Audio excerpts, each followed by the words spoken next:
This is Tim Albright with AVNation with an ISE 2019 special. What we're doing is we are previewing Integrated Systems Europe 2019. Comes your way February 5th through the 8th from beautiful Amsterdam. With me today is Chris Merrick from Shure. Welcome, sir.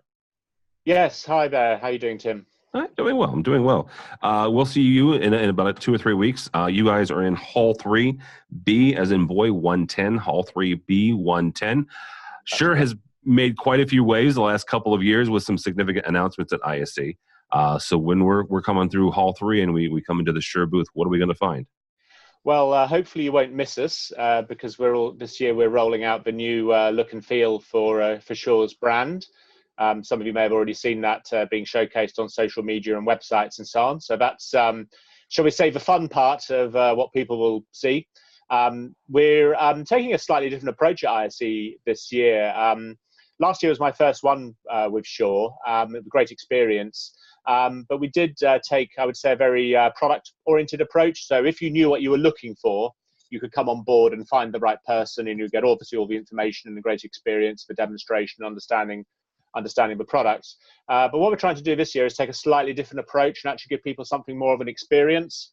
So we're actually splitting the booth up into different zones where the respective key product lines will be demonstrated.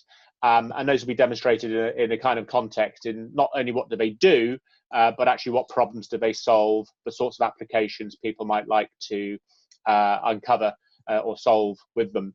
So the prime time at the front of the booth is going to be allocated towards our Microflex Complete and Microflex Complete wireless solutions, which are have been announced in the past, but are now generally available and shipping now, as they say. My apologies for getting the commercial in. These are very applicable to government, parliamentary, local, regional, metro, city government.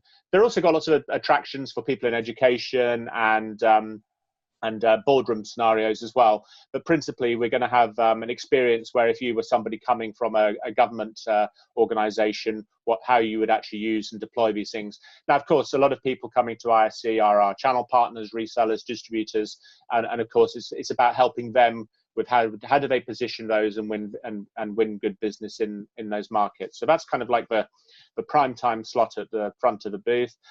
We'll also have boardroom and meeting room zones where you can experience our Microflex Advanced and DSP solutions and how those are best deployed in corporate environments for the, should we say, the formal, the structured meeting room.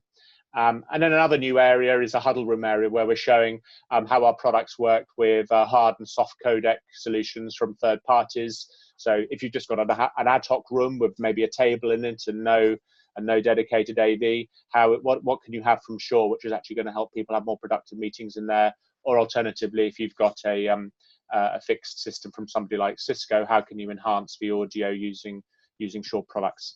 And then beyond that, education and training. So if you're coming from an education environment, both either within an enterprise or even higher education or further education, how our products such as QLXD and Microflex Wireless are best applicable there.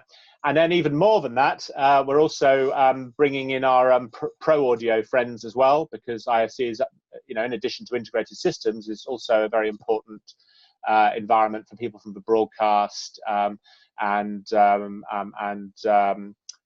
performance markets as well. So there's lots of interesting stuff we'll be showing there, such as our Axient digital solutions and new micro body packs and so on.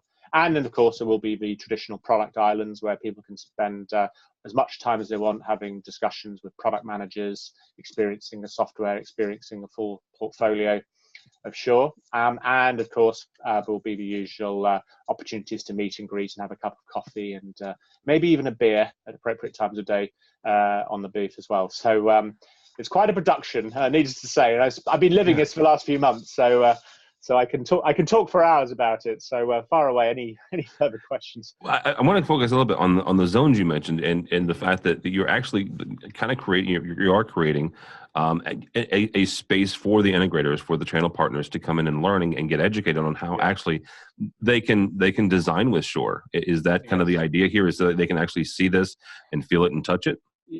Absolutely. So people can come on board and they can actually get hold of the products and actually use them, as well as having a, should we say, a it's not just a being talked to. They can actually experience, play with, and use the applications or products as well. And ISE is becoming an interesting show because there's more and more end users coming in. We're seeing more and more people coming from large corporates and government organizations. So they actually want to hopefully understand how can I use this in my real world environment? How can this help me solve the problems in my business or organization today? So we want to talk to everybody throughout the value chain. We want to help the channel partners, whether you're a consultant or an integrator or a reseller, or whether you're actually somebody coming from an AV or IT discipline within an end user organization, where we're pretty sure we'll have something which you'll find interesting. How does that change? You mentioned the fact that there are more and more end users, and ISE is not alone. They are certainly one of the leaders in that, but not alone. Infocom and other shows are getting more end users as well. How does that change what you guys do at the show then, versus maybe a couple of years ago? Well, I think this goes back to having to contextualize what is the purpose of the applications, more than just saying this is what it does and these are the technical specifications, because someone who works within the industry obviously understands what that means and why that's important and why that's relevant. For all of us, it's like if I'm going to buy a car, it may be that I'm a complete petrol head who understands everything about why a particular fuel, a particular injection system, why all that's important. But but of course, not many people are like that, and they actually want to have a bit more context around how does this actually help me solve my transportation problems. So what we're trying to do is actually say, okay, well, we need to respect the information which people coming to the booth of every type want to understand. So how does this help me solve my company's problems? How does it help me have more efficient meetings? How does it help me get better utilization rates out of my meeting rooms and huddle rooms? How do I justify the investment to my CFO? These are perhaps non-technical questions, but things where people are facing challenges as they try to improve the AV environments in their workplaces. But they're practical questions. So that's the thing, is you're right, they're not technical. But back to your car analogy, they're practical. Yeah. They're Yes. How do I actually use this, and how does this solve a problem that I'm trying to solve? Yeah, they're important. They're important things. So it's not like there's a hierarchy of what's more important in terms of information. Yeah. They're equally important. So I'd say that I think this is a pivot the whole industry is seeing and experiencing. I think not just from Shure, but also from other organizations, whether they're the soft codec providers or whether they're other people in the speaker or DSP or display.